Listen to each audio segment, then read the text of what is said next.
The state of the economy today is deeply worrying. The last quarter's GDP growth rate of 5% signals that we are in the midst of a prolonged slowdown. India has the potential to grow at a much faster rate, but all-round mismanagement by the Modi government has resulted in this slowdown. It is particularly distressing that the manufacturing sector's growth is tottering at 0.6%. This makes it very clear that our economy has not yet recovered from the man-made blunders of demonetization and a hastily implemented GST. Domestic demand is depressed and consumption growth is at an 18-month low. Nominal GDP growth is at 15-year low. There is a gaping hole in tax revenues. Tax buoyancy remains elusive as businessmen, small and big, are hounded and tax terrorism continues unabated. Investor sentiment are in doldrum. These are not the foundations for economic recovery.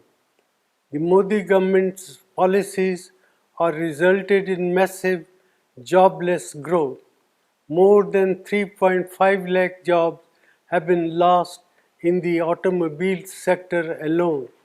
There will similarly be large-scale job losses in the informal sector, hurting our most vulnerable workers.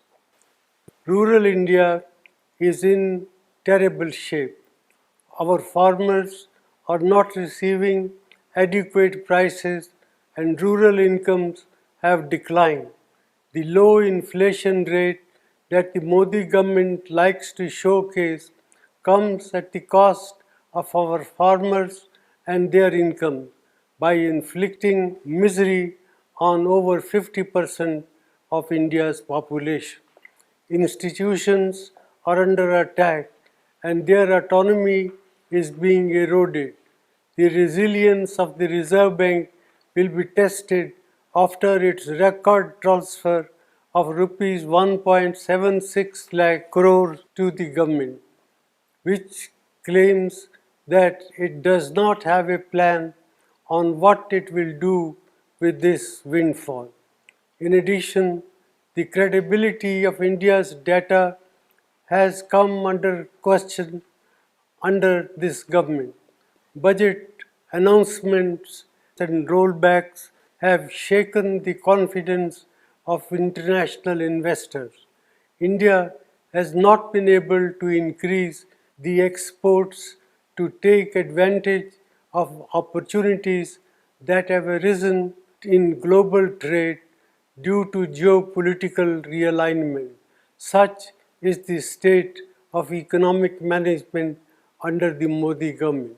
Our youth, our farmers and our farm workers, entrepreneurs and the marginalized sections deserve better. India cannot afford to continue down this path. Therefore, I urge the government to put aside vendetta politics and reach out to all sane voices and thinking mind to steer our economy out of this man-made crisis.